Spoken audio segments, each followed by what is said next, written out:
యేసుక్రీస్తు నామంలో ఈ డివైన్ ట్రూత్ అనే కార్యక్రమానికి మిమ్మల్ని అందరినీ ప్రేమపూర్వకంగా ఆహ్వానిస్తూ ఉన్నాను. ఈ యొక్క సమయంలో దేవుడి రీతిగా మిమ్మల్ని కలుసుకోవడానికి, దేవుడి యొక్క మాటలను మీకు ప్రకటించడానికి దేవాది దేవుడు నాకు చూపిన కృపను బట్టి దేవుడిని ఎంతగానో గణపరుస్తూ ఉన్నాను. అదేవిధంగా ఈ రక్షణ మార్గం అనే టీవీ ఛానల్ ద్వారా దేవుడు అనేక మందిని లేపుకొని అనేక మంది యవనస్తుల ద్వారా ఈ విధంగా వాక్యం ప్రకటించడానికి ఈ టీవీ ద్వారా దేవుడు ఎంతగానో కృప చూపిస్తూ ఉన్నాడు. హల్లెలూయా. మీరందరూ దీని ద్వారా వచ్చేటటువంటి మెసేజ్ల ద్వారా ఆదరణ పొందుతున్నారని, మీరందరూ ఆత్మలో బలపడుతూ ఉన్నారని నేను అనేక మంది టెస్ట్ మనీల ద్వారా వింటూ ఉన్నాను. దేవుని నామానికే సమస్త మహిమ ఘనత కలుగును గాక. మంచిది నా ప్రియ సహోదరి సహోదరులారా, ఈ యొక్క సమయంలో మనము దేవుడి యొక్క వాక్యాన్ని ధ్యానం చేసుకుందాం. చూడండి, నిజంగా మనం చూసుకుంటేనండి, మనం ఖచ్చితంగా చివరి దినాల్లోనే ఉన్నాం, అంత్య దినాల్లోనే ఉన్నాం, అపాయకరమైన దినాల్లోనే ఉన్నాం, స్వార్థపూరితమైన జనుల మధ్య మనం బతుకుతూ ఉన్నాం. ఇలాంటి జనుల మధ్య మనం ఆత్మ సంబంధమైన జీవితాన్ని గడపటం అనేది చాలా కష్టతరమైనది, చాలా ఇబ్బందితో కూడినది. అయినా కానీ దేవుడు ఒక మాట చెప్తా ఉన్నాడు. అపోస్తుల కార్యం 1:8 అప్పుడు పరిశుద్ధాత్మ మీ మీదకు వచ్చినప్పుడు మీరు శక్తి పొందుతారు. ఆత్మ బలమునకు శరీర బలమునకు చాలా తేడా మనకు కనపడతా ఉంది. ఆత్మ బలముతో మనం ఎప్పుడైతే కదులుతామో ఎట్టి విధమైనటువంటి శరీర కార్యాలు కానీ శరీర సంబంధమైన మనుషులు కానీ వాటన్నిటి మన మీద అటాక్ చేయడానికి కుదరదు. అందుకే కదండి మొదటి యోహాను పత్రికలో 5:17-18 అంటున్నాడు, ఎందరైతే దేవుని మూలంగా పుట్టి వాళ్ళను వాళ్ళు భద్రం చేసుకుంటారో దుష్టుడు వారిని ముట్టడు అని వాక్యం సెలవిస్తూ ఉంది. హల్లెలూయా. ఈరోజు సాతాను క్రియలు, సాతాను తంత్రాలు అనేక రూపంలో, శరీర కార్యాల రూపంలో, లేకపోతే ఇతర ఇరుగు పొరుగు ద్వారానో, లేకపోతే నీ స్నేహితుల ద్వారానో, ఇంకా ఇతర రకమైనటువంటి టెంప్టేషన్ల ద్వారానో నిన్ను ముడుతున్నాయంటే, నిన్ను తాకుతున్నాయంటే, నీ హృదయంలో ప్రవేశించి నిన్ను గలిబిలి చేసి నిన్ను బలహీనతలో పడేసి నిన్ను తొట్టిల్లేలా చేస్తున్నాయంటే దానికి గల కారణం నిన్ను నువ్వు భద్రం చేసుకోవట్లేదు, నిన్ను నువ్వు కాపాడుకోవట్లేదు. ప్రతిరోజు ప్రార్థనా జీవితం కలిగి మనం ఉండట్లేదు, వాక్యానుభవం కలిగి మనం ఉండట్లేదు, ఆత్మ చేత మనం నడిపించబడట్లేదు. ఆ విధంగానే ఇంకా మనము ఈ చివరి దినాల్లో పాలు తాగే పసిపిల్లలలాగే మొట్టమొదట్లో మనం నమ్ముకొని యేసుప్రభుని 20 సంవత్సరాలు అవుతుంది, 30 సంవత్సరాలు అవుతుంది, మందిరానికి వెళ్ళి కొన్ని 100 సంవత్సరాలు అవుతుంది, కానీ కనీసం 66 పుస్తకాలు ఒకసారి కూడా మనం చదవం. అసలు బైబిల్ గ్రంథంలో ఏముందో మనం చూడం. ఇక పాస్టర్ గారు చెప్పిన 4 ముక్కల మాటలు పట్టుకొని ఇక మన జీవితాన్ని అంతా నడిపించుకుంటూ ఉన్నాం. క్యాలెండర్లో వాక్యాలు చూసుకొని మనం నడిపించబడతా ఉన్నాం. సంవత్సరాన్ని తీసుకుని ఒక కార్డులు పట్టుకొని మనం నడిపించబడతా ఉన్నాం. ఇది ఎంతవరకు కరెక్ట్ అండి? దీనివల్ల మన దుష్టుడు మన జీవితంలో ఏలుబడి చేయకుండా ఎలా ఉంటాడు? నీ జీవితంలో ఎప్పుడు చూసినా పాస్టర్ గారు నాకు మరి బాధలే వస్తూ ఉన్నాయి, నేను ఆత్మీయ జీవనంలో ఎదగలేకపోతా ఉన్నాను, నేను మందిరానికి వెళ్తున్నాను ఆదివారం క్రమం తప్పకుండా, నేను మందిరానికి క్రమం తప్పకుండా దశమ భాగం ఇస్తున్నాను, కానుక ఇస్తున్నాను, సేవకుడికి కావలసిన మర్యాదలన్నీ చేస్తున్నాను, కానీ నా జీవితంలో మార్పు రావట్లేదంటే అవన్నీ చేస్తే కదమ్మ మార్పు వచ్చేది. అవన్నిటితో పాటు నువ్వు ప్రార్థనా జీవితం కలిగి ఉండాలా, దేవుడితో సహవాసం నువ్వు కలిగి ఉండాలా. మనుషులు చూస్తున్నారని నువ్వు భక్తి చేయకూడదు, వేషధారణ కలిగి భక్తి నువ్వు చేయకూడదు. అందుకని యేసు ప్రభు ఒక మాట అంటాడు, వేశ్యనైనా నేను క్షమిస్తా కానీ వేషధారిని నేను క్షమించడు. ఈనాడు క్రైస్తవ లోకంలో, ప్రపంచంలో ఉన్న క్రైస్తవ సమాజంలో కనపడుతున్న భక్తి ఏంటంటే వేషధారణ కలిగిన భక్తు. కాబట్టి ఈ వీడియో చూస్తున్న నా ప్రియ సహోదరి సహోదరుడా, ప్రియ యవనస్తుడా యవనస్తురాలా, నువ్వు ఎవరివైనా, చిన్నవాడివైనా పెద్దవాడివైనా ముసలివాడివైనా, మంచంలో నువ్వు పడుకొని ఉన్నా కానీ దేవుడు ఏం చూస్తున్నాడంటే నీ హృదయాన్ని చూస్తూ ఉన్నాడు, నీ ఆత్మీయ జీవితాన్ని చూస్తూ ఉన్నాడు. నీ శరీర అందాన్ని దేవుడు చూడట్లేదు, నీ పై రూపాన్ని దేవుడు లక్ష్య పెట్టట్లేదు. నీ లోపల ఉన్నటువంటి ఆత్మీయ జీవితాన్ని దేవుడితో నువ్వు ఎంతగా కనెక్ట్ అయి ఉన్నావు, ఈ చివరి దినాల్లో దేవుడితో ఎంతగా నువ్వు సహవాసం చేస్తున్నావు, భయభక్తులు కలిగి ఎంతగా నడుచుకున్నావు అనేది దేవుడు చూస్తూ ఉన్నాడు. కాబట్టి అట్టి విధంగా మీరు ఏం చేయాలంటే ప్రతిరోజు మిమ్మల్ని మీరు భద్రం చేసుకోవాలి. కనీసం అట్లీస్ట్ ఒక బ్యాంక్ దగ్గరికి వెళ్తేనే ఇంటికి తాళం వేసుకొని వెళ్తాం, భద్రం చేసుకుంటాం. కనీసం కొనుక్కున్న 1000 రూపాయలు వస్తువుని భద్రంగా బీరువాలో దాచిపెట్టుకుంటాం. అలాంటిది యుగ యుగాలు దేవుడితో ఉండవలసిన దేవుని ఆత్మను మనం భద్రం చేసుకోవద్దా అండి? కాపాడుకోవద్దా అండి? దుష్టుడి చెర నుంచి మనం విడిపించుకోవద్దా? విడిపించుకోవాలి.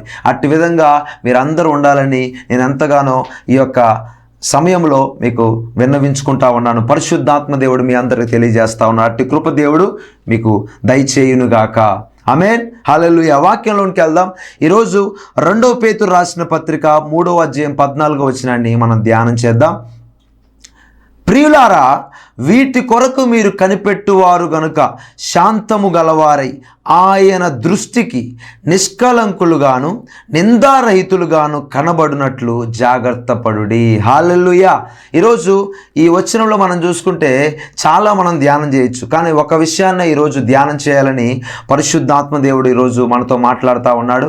ఇది పార్ట్ 1గా పార్ట్ 2గా మీకు లభిస్తుంది కాబట్టి దీన్ని కంటిన్యూగా మీరు వినాలని చెప్పి నేను అంతగానో ఆశపడతా ఉన్నాను. ఈరోజు పరిశుద్ధాత్మ దేవుడు అక్కడ మన వాక్యాన్ని గమనిస్తే ఆయన దృష్టికి, ఎవరి దృష్టికి? దేవుని దృష్టికి ఇక్కడ ఎలా ఉండాలంటే మనం నిష్కలంకులుగాను నిందారహితులుగాను కనబడినట్లు మనము జాగ్రత్త పడుడి అంటుండే. హల్లెలూయా. 1 పేతురు రాసిన పత్రిక 2:9లో వాక్యం సెలవిస్తూ ఉంది, ఆ చీకటిలో నుండి ఆశ్చర్యకరమైన తన వెలుగులోనికి దేవుడు మన పిలిచి ఉన్నాడండి. ఆయన సొత్తైన ప్రజలుగా దేవుడు మనం పిలిచి ఉన్నాడు. ఒకప్పుడు ఆయన ప్రజగా మనం ఉండలేదు, కానీ యేసుక్రీస్తు ఎప్పుడైతే ఈ లోకానికి వచ్చి ఒకేసారి బలిగా మారి తన స్వరక్తాన్ని ఎప్పుడైతే కార్చాడో ఆయన ప్రజలుగా మనం మార్చబడ్డాం. హల్లెలూయా. కాబట్టి నా ప్రియ సహోదరి సహోదరులారా, ఈరోజు పరిశుద్ధాత్మ దేవుడు మనతో మాట్లాడుతున్న మన అంశం ఏంటంటే, దేవుని దృష్టిలో నీవు ఉన్నావా? దేవుని దృష్టిలో నీవు ఉండాలంటే ఏం చేయాలి? దేవుని దృష్టిలో నువ్వు పడాలంటే, దేవుని కనుదృష్టి, ఆయన ముఖకాంతి నీ మీద ప్రకాశించాలంటే నువ్వేం చేయాలి అని ఈరోజు పరిశుద్ధాత్మ దేవుడు ఈరోజు ఈ ప్రోగ్రాం ద్వారా నీతో మాట్లాడుతూ ఉన్నాడు. అవును కదండి. 1 కొరింథీ రాసిన పత్రిక 2వ అధ్యాయంలో చెప్తా ఉన్నాడు, మీరు మనుష్యుల జ్ఞానమును ఆధారం చేసుకోవద్దు అని చెప్తా ఉన్నాడు. ఈరోజు అనేక మంది భక్తి చేసినా, మందిరానికి వెళ్ళినా, కానుకలు ఇచ్చినా, కోటాలు పెట్టించుకున్నా, ఉపవాస ప్రార్థన చేసినా మనుష్యులకు కనబడాలని, మనుష్యులను మెప్పించాలని, మనుషులు అయ్యి బాబో వీడంత భక్తి చేస్తున్నాడు రా బాబు అనుకోవాలని చెప్పి మనుషుల జ్ఞానాన్ని ఆధారం చేసుకొని వాళ్ళ యొక్క సలహాలు తీసుకొని ఆత్మీయ జీవితాన్ని శరీర సంబంధమైనగా జీవిస్తూ ఉన్నారు. ఎంత బాధాకరమైన విషయం అండి. కాబట్టి నా ప్రియ సహోదరి సహోదరుల, ఆయన దృష్టికి వాక్యం చెప్తా ఉంది, నువ్వు నిష్కలంకులుగా నిందారహితులుగా ఎటువంటి పాపము లేనివాడిగా పరిశుద్ధము కలిగిన వాడిగా దేవుని దృష్టిలో నువ్వు కనపడాలి. అప్పుడే ఆయన దృష్టి నీ మీద ఉంటుంది, అప్పుడే ఆయన కనుదృష్టి నీ మీద పడుతుంది. అంతేగాని ఎవరో దృష్టి నా మీద పడాలి, ఎవరో నన్ను చూడాలి అని నువ్వు భక్తి చేసావు అనుకో, అది టెంపరీగా మిగిలిపోతూ ఉంటుంది. అది ఎంతలో కనబడి అంతలో మాయమైపోతుంది. అంతము వరకు సహించమని వాక్యం సెలవిస్తూ ఉంది. చివరి వరకు నువ్వు సహించాలా. హల్లెలూయా. ఆయన దృష్టిలో మనం ఉన్నామా లేమా, ఆయన దృష్టి మన మీద ఉందా లేదా అనేది నువ్వు ఆత్మ పరిశోధన చేసుకోవాలి. హల్లెలూయా. అది ఎప్పుడు తెలియదండి, నీ మనస్సాక్షి తప్పు దగ్గరకు నువ్వు వెళ్ళినప్పుడు నీ మనస్సాక్షి నిన్ను గద్దిస్తూ ఉంటుంది. పరిశుద్ధాత్మ దేవుడు నిన్ను గద్దిస్తూ ఉంటాడు. అందుకే కదండి ఎఫెసీ రాసిన పత్రికలో పరిశుద్ధాత్మని మీరు దుఃఖపరచకండి. ఇప్పుడు ఒక వ్యక్తి దుఃఖపడతాడా, ఒక శక్తి దుఃఖపడుతుందా? వ్యక్తిత్వ రూపంలో ఉన్నటువంటి పరిశుద్ధాత్మ దేవుడు మనలో ఉండి మనం ఎప్పుడైతే మారు మనస్సు నిమిత్తమైన పాప క్షమాపణ నిమిత్తమైన బాప్తిసాన్ని పొందుతామో పరిశుద్ధాత్మ దేవుని ఆలయంగా మనం మార్చబడతామని వాక్యం చెప్తా ఉంది. మరి నువ్వు మారు మనసు పొందావు, పాప క్షమాపణ నిమిత్తం బాప్తిసాన్ని తీసుకున్నావు, పరిశుద్ధాత్మ దేవుని ఆలయంగా మార్చబడుతున్నావు, పరిశుద్ధాత్మను మాత్రం దుఃఖపెడుతున్నావు. పరిశుద్ధాత్మ దేవుడు చెప్పి నిన్ను లోన గద్దిస్తూ ఉంటే పాపం చేయకుండా ఉండలేకపోతున్నావు. నీ మాటలో నీ ప్రవర్తనలో మార్పు రావట్లేదు. ప్రియ సహోదరి సహోదరులారా, నీవు అలా ఉండకూడదని ఇక్కడ వాక్యం సెలవిస్తూ ఉంది. జాగ్రత్త పడండి. ఒక అలర్ట్ అనేది మనకి ఇస్తూ ఉంది. మన రోడ్డు మీద వెళ్తూ ఉన్నప్పుడు డేంజర్ బోర్డులు పెడతారు, అలర్ట్, ఈ మలుపు వద్ద మీరు జాగ్రత్తగా వెళ్ళవలను. అదేవిధంగా ఇక్కడ కూడా చెప్తా ఉన్నాడు పేతురు, జాగ్రత్త పడండి, అలర్ట్గా ఉండండి. దేని విషయంలో నువ్వు అలర్ట్గా ఉండాలి? నీ బ్యాంకులో డబ్బులు పోతాయనా, లేకపోతే నీకు సబ్స్క్రైబర్లు తగ్గిపోతారనా, లేకపోతే నీ యూట్యూబ్ ఛానల్ ఇంకా పేరు రావట్లేదనా, లేకపోతే నీ ఫేస్బుక్ ఇంకా డెవలప్ అవ్వట్లేదనా, లేకపోతే నా రీల్స్ ఇంకా అవ్వట్లేదని చెప్పా. ఈనాడు జనరేషన్ ఆ విధంగానే ఉందండి. ఈనాడు యొక్క తరం ఈ విధంగా కనపడతా ఉంది. లేకపోతే నాకు చర్చిలో ఈ స్థానం ఇవ్వలేదనా. నో, నువ్వు జాగ్రత్త పడాల్సింది ఏంటంటే ఆయన దృష్టి నీ మీద ఉందా లేదా, అసలు ఆయన నిన్ను చూస్తున్నాడా లేదా, అసలు ఆయన దృష్టిలో నువ్వు ఉన్నావా లేదా. ఇప్పుడు ఎమ్మెల్యేకి చాలామంది వస్తారండి, ఎమ్మెల్యే చుట్టూ చాలామంది చేరతారు, జైలు బాగానే కొడతారు, కానీ ఆయన దృష్టి కొంతమంది మీదే ఉంటుంది. ఏమండి, సీఎం దృష్టి కూడా కొంతమందే ఉంటుంది, ప్రధానమంత్రి దృష్టి కొంతమందే ఉంటుంది. అలాగే ఇంతమంది కోట్లాను మంది విశ్వములో ఆయన దృష్టి నీ మీద ఉందా? మరి ఆయన దృష్టిలో నువ్వు ఉన్నావా? ఆయన నిన్ను గమనిస్తున్నాడా? ఆయన నిన్ను నడిపిస్తున్నాడా? ఆయన మాటకు నువ్వు లోబడుతున్నావా? నిష్కలంకులుగా, నిందారహితులుగా కనపడినట్లు నువ్వు జాగ్రత్త పడుతున్నావా అని ఈరోజు పరిశుద్ధాత్మ దేవుడు ఈ ప్రోగ్రాం చూస్తున్న సూటిగా నిన్ను ప్రశ్నిస్తూ ఉన్నాడు, నిన్ను హెచ్చరిస్తూ ఉన్నాడు. ఈరోజైనా నువ్వు మారు మనసు పొంది ఆయన దృష్టిలో ఉండేటట్లు జాగ్రత్త పడమని పరిశుద్ధాత్మ దేవుడు చెప్తా ఉన్నాడు. హల్లెలూయా. కాబట్టి ఆయన దృష్టిలో మనం ఉండాలంటే కొన్ని విషయాలను మీకు నేను తెలియజేస్తా ఉన్నాను. అవి మీరు సరి చేసుకున్నట్లయితే, వాటిలో నువ్వు ఉన్నావా లేవని తెలుసుకున్నట్లయితే ఖచ్చితంగా దేవుని దృష్టిలో నువ్వు ఖచ్చితంగా ఉంటావు. నీ జీవితంలో ఆగిపోయిన ప్రతిదీ ఈ 2024 సంవత్సరంలో పరిశుద్ధాత్మ దేవుడు కార్యం జరిగించి వాటన్నిటిని మొదలు పెడతా ఉంటాడు. ఆమేన్.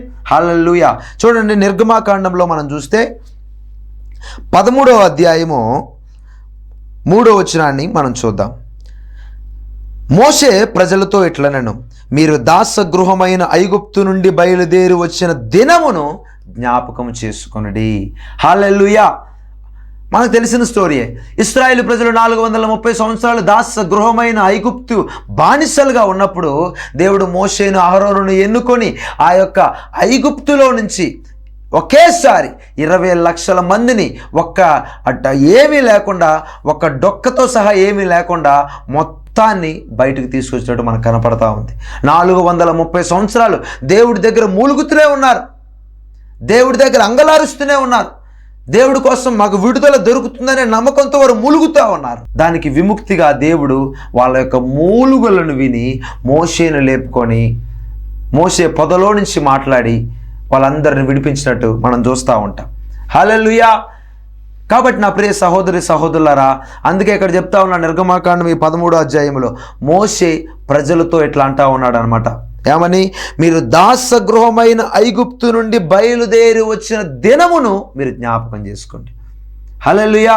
ఐగుప్తు అంటే శరీర కార్యాలకు సాదృశ్యం, లోకానికి సాదృశ్యం, లోక సంబంధమైన పోకడలకు సాదృశ్యం. కాబట్టి ఒకనొకప్పుడు నీ పరిస్థితి ఏంటి? నీ కుటుంబ పరిస్థితి ఏంటి? నీ బిడ్డల పరిస్థితి ఏంటి? నీ భర్త పరిస్థితి ఏంటి? నీ భార్య పరిస్థితి ఏంటి? ఎప్పుడో ఈ లోకం నుంచి నువ్వు వెళ్ళిపోవాలిగా, ఎప్పుడో బెడ్ మీద ఉండవలసిన దేవుడిని రక్షించాడు కదా. నువ్వు లోకంలో తాగి తందనాలు ఆడుతూ ఉన్నావు, నీ బిడ్డలు లోకంలో విచ్చలవిడిగా తిరుగుతూ ఉన్నప్పుడు దేవుని కృప నిన్ను కనికరించి, దేవుని యొక్క హస్తము నిన్ను తాకి, నిన్ను రక్షణలోకి, మారు మనసులోకి నీ కుటుంబాన్ని నడిపించి స్థిరపరిస్తే మనమేం చేస్తున్నామంటే ఆ దినాన్ని మర్చిపోతున్నాం, జ్ఞాపకం ఉంచుకోవట్లేదు. ఆ రక్షణ దినాన్ని నువ్వు గుర్తుంచుకోవట్లేదండి. హల్లెలూయా. నా ప్రియ సహోదరి సహోదరులారా, ఈరోజు పరిశుద్ధాత్మ దేవుడు సూటిగా నీతోనే మాట్లాడుతూ ఉన్నాడు. కొన్ని యొక్క సంవత్సరాల క్రితమే నువ్వు చనిపోవాల్సిన వాడివి. ఎప్పుడో ఈ లోకం నుంచి నువ్వు వెళ్ళిపోవాలి కదా. మరి దేవుడు నిన్ను రక్షణలోకి నడిపించిన దినాన్ని నువ్వు జ్ఞాపకం చేసుకుంటున్నావా? ఒకనొకప్పుడు నా పరిస్థితి ఎలా ఉంది, నా కుటుంబం పరిస్థితి ఎలాగ ఉంది, కానీ దేవుడు ఇంత సమృద్ధిలోకి నన్ను నడిపించాడు, ఇంత ఆరోగ్యాన్ని నాకు ఇచ్చాడు, బిడ్డలకు ఇంత చదువు ఇచ్చాడు, ఒక ఉన్నత స్థాయిలో నిలబెట్టాడు, ఒక విలువ కలిగిన వ్యక్తిగా నిలబెట్టాడని జ్ఞాపకం నీ మైండ్లో ఉంటుందా ప్రతి క్షణం అని ఈరోజు పరిశుద్ధాత్మ దేవుడు మాట్లాడుతూ ఉన్నాడు. అలాంటి వారే దేవుని దృష్టిలో ఉంటారండి. నా ప్రాణమా, నా అంతరంగం ఉన్న సమస్తమా, దేవుడు చేసిన ఉపకారములలో నువ్వు దేనిని మరవద్దన్నాడా? కొన్నిటిని మర్చిపోన్నాడా? దేనిని మర్చిపోవద్దన్నాడు. అది ఎలాంటి విషయమైనా, చిన్న విషయమైనా, పెద్ద విషయమైనా నువ్వు దేనిని మర్చిపోవద్దు. మా అమ్మమ్మ గారు నూజివీడ్లో ఉంటారు, ఆమె పేరు అన్నపూర్ణమ్మ గారు. ఆమె ఎవరైనా చాక్లెట్ ఇచ్చినా కానీ ప్రార్థన చేసుకుని తింటుంది, దేవుణ్ణి స్తుతిస్తుంది, దేవుణ్ణి గణపరుస్తుంది. ఏది? చాక్లెట్కే. నా ప్రియ సహోదరి సహోదరులారా, ఈరోజు పరిశుద్ధాత్మ దేవుడు మాట్లాడుతూ ఉన్నాడు. నువ్వు అన్ని విషయాల్లో మరి కృతజ్ఞత కలిగి ఉన్నావా? ఆ జ్ఞాపకం, ఆ అవగాహన నీకుందా? ఈరోజు ఆ అవగాహన లేకే నువ్వు ఏ స్థితిలో నుంచి వచ్చావో తెలుసుకోక ఈరోజు దేవుని దృష్టిలో నువ్వు లేకుండా ఉన్నావు. దేవుని కనుదృష్టి మొట్టమొదట్లో బాగానే ఉన్నానండి, మొట్టమొదట్లో బాగానే ప్రార్థన జీవితం ఉంది, మొట్టమొదట్లో మా కుటుంబం అంతా బాగా సహకరించేవాళ్ళు, మరి ఇప్పుడు రాను రాను తగ్గిపోతూ ఉందండి. దానికి గల కారణం ఏంటంటే అయ్యగారు అంటే నువ్వు ఆ దినాన్ని జ్ఞాపకం చేసుకోవట్లేదు. ఐగుప్తు ప్రజలు అదే చేశారు. 430 సంవత్సరాలు ఏడ్చారా? మూలుగులు వినపడ్డాయా?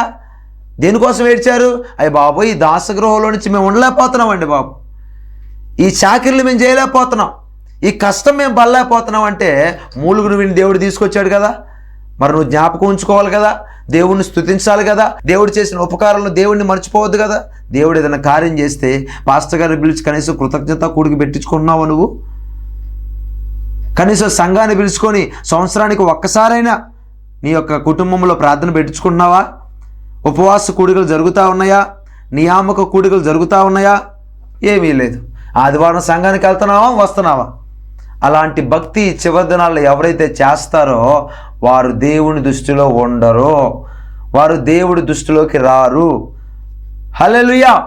నా ప్రియ సహోదరి సహోదరులారా, ఈరోజు పరిశుద్ధాత్మ దేవుడు చెప్తా ఉన్నాడు, నీవు కూడా ఆ యొక్క ఇశ్రాయేలు ప్రజల వలె జ్ఞాపకం తెచ్చుకోకుండా ఉన్నావనుకో, సనిగావనుకో, గొనిగావనుకో, లోతు భార్య వలె వెనక్కి తిరిగి చూసావనుకో, రక్షణ దినాన్ని నువ్వు జ్ఞాపకం చేసుకోలేదనుకో, నువ్వు రేపొద్దున రాకడలో న్యాయ తీర్పు ముందు నిలబడ్డప్పుడు ఖచ్చితంగా దేవుడు కావలసిన న్యాయ తీర్పు ఖచ్చితంగా చేస్తాడు.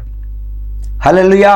అందుకే హెబ్రీ రాసిన పత్రికలో మనం చూస్తే బుద్ధిపూర్వకంగా పాపం చేస్తున్నారంట. ఎవరాళ్ళు? దేవుని యొక్క వాక్య అనుభవం కలిగిన వారు బుద్ధిపూర్వకంగా పాపం చేస్తున్నారు. వాళ్ళకి బలి ఇక ఉండదులే కానీ రాబోయే తీర్పులో అగ్ని వాళ్ళకి ఖచ్చితంగా ఉందంటుంది. హల్లెలూయా. కాబట్టి ఆ పరిస్థితే ఎలా ఉంటే ఇక మన పరిస్థితి ఏ విధంగా ఉంటుందండి? ఆనాడు వాళ్ళంత కష్టపడి దేవుణ్ణి వెంబడించి ఆత్మీయ యాత్రలో నడిచిన వాళ్ళ పరిస్థితే అంత తీర్పే అంత దారుణంగా ఉంటే, ఈనాడు ఏదో పైన సాదాగా ఏదో వెళ్ళామో వద్దా అనే భక్తి చేసే మనకెలా ఉంటుంది ఒకసారి ఆలోచించండి. కాబట్టి నా ప్రియ సహోదరి సహోదరులారా, ప్రియమైన దేవుని పిల్లలారా, ఈరోజు పరిశుద్ధాత్మ దేవుడు ఈ ప్రోగ్రాం చూస్తున్న నీతో సూటిగా మాట్లాడుతూ ఉన్నాడు. దేవుడు ఐగుప్తు అనే బానిసలో నుంచి, లోకమనే ఆచారాల నుంచి, కట్టడలో నుంచి, దురాచారాలలో నుంచి, దురాశలో నుంచి దేవుడు నిన్ను విడిపించి ఈ స్థాయిలో నిలబెట్టాడే. ఒకనొకప్పుడు పూరు గుడిసెలో నువ్వు ఉన్నావు, ఇప్పుడు దేవుడు డాబాయిలు నీకు ఇచ్చాడు. అది నీ కష్టం వల్ల, నువ్వు పడ్డ కష్టం వల్ల. దేవుడు నీకు ఆరోగ్యం ఇవ్వబట్టే కష్టం. ఈరోజు అనేక మంది అంటారు, నా కష్టార్జితం అండి అని, నేను కష్టపడి సంపాదించానండి. మరి ఏమలో ఉన్న ప్రాణానికి రోజు ఎంత ఏమవుతుందో నాకు అర్థం కావట్లేదు. వేళలో ఉన్న ప్రాణానికి వీళ్ళెంత రోజు కష్టపడుతున్నా నాకు అర్థం కావట్లేదు. నా ప్రియ సహోదరి సహోదరులారా, ఆ దినాన్ని నువ్వు జ్ఞాపకం చేసుకోవాలి. హెబ్రీ రాసిన పత్రికలో మనం చూస్తే 3:15 ఏలయనగా మొదట నుండి మీకున్న విశ్వాసము అంతము మట్టుకు గట్టిగా చేపట్టిన ఎడలనే మీరు క్రీస్తులో పాలువారై ఉంటారు అని వాక్యం సెలవిస్తూ ఉంది. మత్తయి రాసిన సువార్త 24:13 అంతము వరకు సహించిన వాడెవడో వాడే రక్షించబడతాడని రాయబడి ఉంది. యోధా రాసిన పత్రిక 1:18 మన ప్రభు అయిన యేసుక్రీస్తు అపోస్తులు పూర్వమందు మీతో చెప్పిన మాటలను జ్ఞాపకం చేసుకోండి.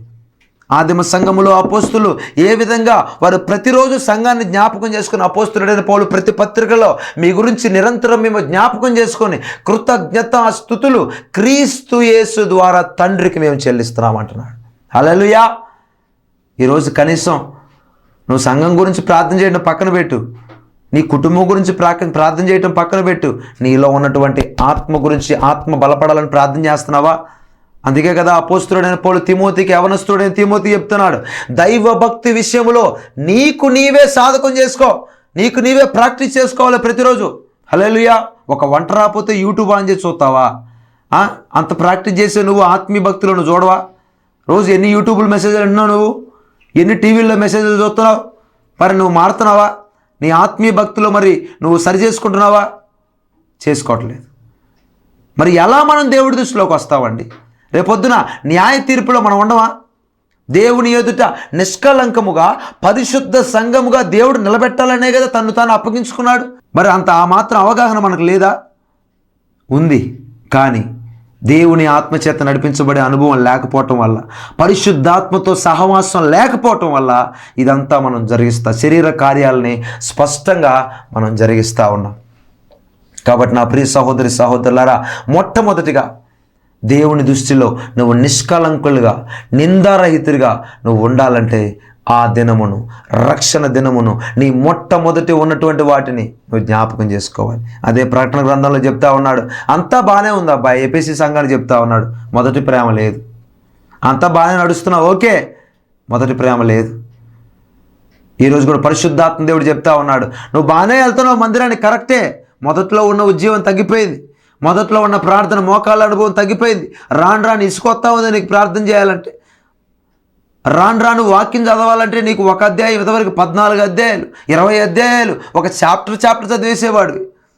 రాను పెరగాల్సింది పోయి ఒక అధ్యాయానికి, ఒక వచనానికి, లేకపోతే ఫేస్బుక్లో ప్రతిరోజు వాగ్దానాలు, నా వాట్సాప్ ఆన్ చేస్తే వాగ్దానాలు వచ్చేస్తూ ఉంటాయి, అవి చూసుకొని మురిసిపోవటానికి ఇలాగైపోయిందండి భక్తి జీవితం. ఎంత బాధాకరమైన విషయం నా ప్రియ సహోదరి సహోదరులారా. ఈ చివరి దినాల్లో, అంత్య దినాల్లో దేవుని దృష్టిలో నువ్వు ఉండాలంటే ఇశ్రాయేలు ప్రజలు ఏ విధంగా ఆ యొక్క జ్ఞాపకం చేసుకోకుండా తిరుగుబాటు చేశారో అలాగును మనం ఉండకుండా, వాళ్ళైతే జ్ఞాపకం చేసుకోలేదు కానీ అబ్రహాము, ఇస్సాకు, యాకోబులతో దేవుడు నిబంధన చేసిన నిబంధనను చివరి వరకు జ్ఞాపకం చేసుకుంటూనే ఉన్నాడండి. ఎంత గొప్ప దేవుని మనం సేవిస్తూ ఉన్నాం, ఎంత దయామయుడు, ఎంత దైవిక ప్రేమ కలిగిన దేవుడు మన దేవుడు ప్రేమయ్య ఉన్నాడండి. ఆయన ప్రేమ అగాపే ప్రేమ. ఒక్కసారి నా ప్రియ సహోదరి సహోదరులారా ఆ దినాన్ని జ్ఞాపకం చేసుకోండి. హల్లెలూయా. రెండోదిగా మనం చూద్దాం, ఇదే 13 రాసిన నిర్గమాకాండం 13వ అధ్యాయంలో 4వ వచనాన్ని, 3వ వచనాన్ని, 4వ వచనాన్ని మనం చూస్తే, యెహోవా తన బాహుబలము చేత దానిలో నుండి మిమ్మును బయటికి రప్పించను, పులిసిన దేనిది మీరు తినవద్దు. హల్లెలూయా. సెకండ్గా చెప్తా ఉన్నాడు మోషే, మీరు మొట్టమొదటి ఆ దినాన్ని జ్ఞాపకం చేసుకోండి. రెండవదిగా ఆ దాస గుహమైన ఐగుప్తులో నుంచి మిమ్మల్ని బయటికి తీసుకొచ్చాను కదా, ఇక మీరేం చేయాలంటే పులిసిన దాన్ని మీరు తినమాకండి.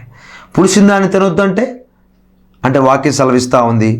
మొట్టమొదటిగా లూకా రాసిన సువార్త 12వ అధ్యాయం 1వ వచనంలో మనం చూస్తే వాక్యంలో ఈ విధంగా రాయబడి ఉంది, పరుసయ్యులు, సద్దుకయ్యులు అను వేషధారణ అనే పులిసిన పిండికి మీరు జాగ్రత్తగా ఉండమని రాయబడి ఉంది. హల్లెలూయా. ఇక నువ్వు అక్కడి నుంచి బయటకు వచ్చేసావు.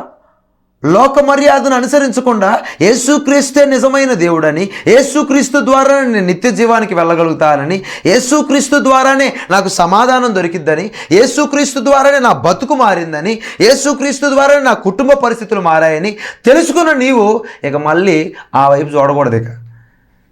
ఇక వేషధారణ జీవితం నీలో ఉండకూడదు. ఇక పైపైన భక్తి నీలో ఉండకూడదు. అయ్యి బాబాలు ఫీల్ అయిపోతారండి, వాళ్ళు ఏదైనా అనుకుంటారండి, మా చుట్టాలు ఇక ఇది తినపోతే ఏదైనా అనుకుంటారండి. అలా చేయకూడదండి. అలాంటి భక్తి వేషధారణ బైబిల్ కూడా చెప్తా ఉంది. ఉంటే అటైనా ఉండు, ఇటైనా ఉండు, చల్లగానైనా ఉండు, వెచ్చగానైనా ఉండు. నువ్వు వెచ్చని స్థితిలో నువ్వు ఉన్నావా, ఇక నీ పని అయిపోయినట్టే. నా ప్రియ సహోదరి సహోదరులారా, బైబిల్ ఎప్పుడు స్ట్రైట్ ఫార్వర్డ్గా మాట్లాడుతుంది. మొహమాటము లేని వాడవని తెలుసు అని పరిసయ్యులు, సద్దుకేయులు యేసుక్రీస్తు గురించి చెప్పారండి.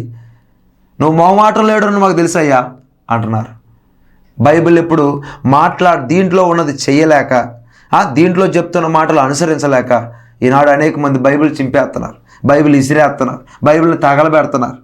ఏమండి, బైబిల్లో ఉన్నది చేయలేక. నా ప్రియ సహోదరి సహోదరులారా, మరి వాళ్ళకి నీకు తేడా ఏంటి? యేసుక్రీస్తుని నమ్ముకొని యేసుక్రీస్తే మా దేవుడు అండి అని చెప్పే నీకు వాళ్ళకి తేడా ఏంటి? పులిసిన దేశీయును తినద్దు, పులిసిన పిండిని గురించి నువ్వు జాగ్రత్త పడాలి. ఏంటంటే అది వేషధారణ. పరిసయ్యుల, సద్దుకేయుల ఆత్మ ఈ చివరి దినాల్లో సంఘములో పనిచేస్తూ ఉంది, అనేక మంది రూపాల్లో పనిచేస్తూ ఉంది. హల్లెలూయా. కాబట్టి నా ప్రియ సహోదరి సహోదరులారా, రెండవది, నేను దీని గురించి బ్రీఫ్గా చెప్పడానికి సమయం లేదు కనుక మీకు చెప్తా ఉన్నాను, జాగ్రత్తగా వినండి. నా ప్రియ సహోదరి సహోదరులారా, వేషధారణ జీవితాన్ని నువ్వు కలిగి ఉండవద్దు. ఇంకా ఏమన్నాడంటే 1 కొరింథీ రాసిన పత్రికలో మనం జాగ్రత్తగా గమనిస్తే 5వ అధ్యాయం 7వ వచనంలో, మీరు పులిపిండి లేని వారు కనుక క్రొత్త ముద్ద అవుటకై ఆ పాతదైన పులిపిండిని తీసి పారవేయండి. ఇంతేకాక క్రీస్తు అను మన పస్కా పశువు వధింపబడెను గనుక పాతదైన పులిపిండితోనైనను దుర్మార్గతయు దుష్టత్వమును నన్ను పులిపిండితోనైనను కాకుండా నిష్కాపట్యమును సత్యమును నన్ను పులియని రొట్టెతో పండగ ఆచరింతము. హల్లెలూయా. పులిపిండి అంటే మొట్టమొదటిది వేషధారణకు సాదృశ్యంగా ఉంది. వేషధారణ నీలో నుంచి వెళ్ళిపోవాలి, స్థిరమైన జీవితం నీలోనికి రావాలి. రెండోది ఈ పులిపిండి అనే దేనికి సాదృశ్యం అంటే ఇక్కడ రాయబడి ఉంది, దుర్మార్గత దుష్టత్వం అనే పులిపిండి నీలో నుంచి వెళ్ళిపోయి పులి అనే రొట్టె అంటే శరీరానికి సాదృశ్యం. ఆ రొట్టె యేసుక్రీస్తుకు సాదృశ్యం. అదే రొట్టెను మనం సంఘాల్లో విరిచి తింటా ఉన్నాం. ఆ క్రీస్తు అనే ఆ యొక్క రొట్టె, ఆ పులిపిండిని మనం ఏం చేయాలంటే ఆచరించాలి. పులిపిండి అనే వేషధారణ తీసివేసి, పులిపిండి అనే దుర్మార్గత దుష్టత్వం నీలో నుంచి తీసివేసి, పారవేసి, తొలగించుకొని పులిసిన రొట్టె అయినటువంటి క్రీస్తుని మనం ఏం చేయాలంటే ఆచరించాలి. హల్లెలూయా. కాబట్టి నా ప్రియ సహోదరులారా, అలా నీవు ఆచరించినప్పుడే, క్రీస్తును నువ్వు అనుసరించినప్పుడే, అపోస్తలుడైన పౌలు చెప్పినట్టు క్రీస్తును నేను పోలి నడుచుకున్న ప్రకారం మీరు నన్ను పోలి నడుచుకోండి అంటున్నాడు. అదేవిధంగా మనం కూడా ఏం చేయాలంటే ఆ విధంగా నడుచుకోవాలి, ఆ విధంగా మనం నడవాలి. అలా నడిచినప్పుడే దేవుని దృష్టికి నిష్కలంకులుగా, నిందారహితులుగా నువ్వు ఉండగలుగుతావు. దేవుని దృష్టిలో నువ్వు ఉంటావు. హల్లెలూయా. కాబట్టి నా ప్రియ సహోదరి సహోదరులారా, ఈ లోక పోకడలను నువ్వు అనుసరించొద్దిగా. ఆత్మ సంబంధంగా నేను ఏమన్నా గద్దిస్తున్నారా? నీలో ఉన్న తప్పులను బయట పెడతా ఉన్నారా? ఆత్మ సంబంధంగా నిన్ను గద్దిస్తున్నారా? లోబడు. వాళ్ళకు నువ్వు వ్యతిరేకంగా వచ్చి ఈడెవడరా బాబు నాకు చెప్పేది అని నువ్వు ఎప్పుడైతే అనుకుంటావో ఖచ్చితంగా నీ జీవితంలో బ్యాక్ స్టెప్ మనం వేస్తామండి. బాలుడైన సమూయేలు ద్వారా యాజకుడైనటువంటి ఏలికి బుద్ధి చెప్పించాడు దేవుడు. ఏమండి, చిన్న పిల్లవాడైనటువంటి దావీదు ద్వారా దేవుడు ఏం చేశాడు? వాళ్ళ అన్నలకు బుద్ధి చెప్పించాడు, గొల్యాతుకు బుద్ధి చెప్పించాడు, సౌలుకు బుద్ధి చెప్పించాడు. ఈ రోజుల్లో కూడా నా ప్రియ సహోదరి సహోదరులారా, ఎవరు బుద్ధి చెప్పిస్తాడో తెలియదు. కాబట్టి ఎక్కడ మనం దేవుని ఒక వాక్యాన్ని విన్నా ఖచ్చితంగా మనం వినువారు మనం ఉండాలని వాక్యం సెలవిస్తుంది. యాకోబు రాసిన 1:19 చూస్తే, వీరు వినటానికి వేగిరపడాలి, మాట్లాడటానికి నిదానించాలి, కోపపడటానికి నిదానించాలి. ఎందుకంటే నరుని కోపము దేవుని నీతిని నెరవేర్చదని వాక్యం సెలవిస్తూ ఉంది. నా ప్రియ సహోదరి సహోదరులారా, పులిసిన పిండిని గురించి జాగ్రత్తగా ఉండండి. పులిసిన పిండి అంటే వేషధారణ గురించి జాగ్రత్తగా ఉండండి. దుష్టత్వం గురించి, దుర్మార్గత గురించి విడిచిపెట్టండి. ప్రసంగి అన్నాడు, బుద్ధిహీనంగా తిరగవద్దు, దుర్మార్గపు పనులు చేయొద్దు. నీ కాలానికన్నా ముందుగా ఎందుకు నువ్వు చచ్చిపోతావు? ఈరోజు అనేక మంది ఈయన దేవుడు తీసుకున్నాడండి, యాక్సిడెంట్ అయిపోయి చనిపోతాడు, సూసైడ్ చేసుకుని వెళ్ళిపోతాడు, ఇక మీ టైం అయిపోయిందండి. కాదు. వాళ్ళు బుద్ధిహీనంగా తిరగటం వల్ల, దుర్మార్గపు పనులు అధికంగా చేయటం వల్ల వాళ్ళ కాలానికంటే ముందుగా వాళ్ళు చనిపోతూ ఉన్నారు. హల్లెలూయా. ఈనాడు అనేక మంది యవనస్తుల మరణాలు మనకు వినపడతా ఉంది, యవనస్తుల సూసైడ్లు మనకు కనపడతా ఉంది. ప్రేమికులు ప్రేమ అనే ఉచ్చులో పడి అనేక మంది మరణిస్తూ ఉన్నారు, దుర్మార్గతలో జీవిస్తూ ఉన్నారు. విచ్చలవిడిగా తాగుబోతుతనానికి, విచ్చలవిడిగా తిరుగుబోతుతనానికి, విచ్చలవిడిగా వ్యభిచారానికి లోనైపోయి దేవుడికి దూరం అయిపోయి ఈ లోకంలో వాళ్ళ కాలానికంటే ముందుగా వారు వెళ్ళిపోతున్నారు. మరి నీ పరిస్థితి, నా పరిస్థితి ఏంటి? ఒకసారి నా ప్రియ సహోదరి సహోదరుడా, ఈ వాక్యం చూస్తున్న నీవు దేవుడితో నీతోనే మాట్లాడుతూ ఉన్నాడు. దేవుడు నిన్నే హెచ్చరిస్తూ ఉన్నాడు సూటిగా. పులిసిన పిండిని గురించి జాగ్రత్తగా ఉంటున్నావా? మరి అలా ఉన్నప్పుడే ఆయన దృష్టిలో నిష్కలంకముగా, నిందారహితంగా నువ్వు ఉంటావు.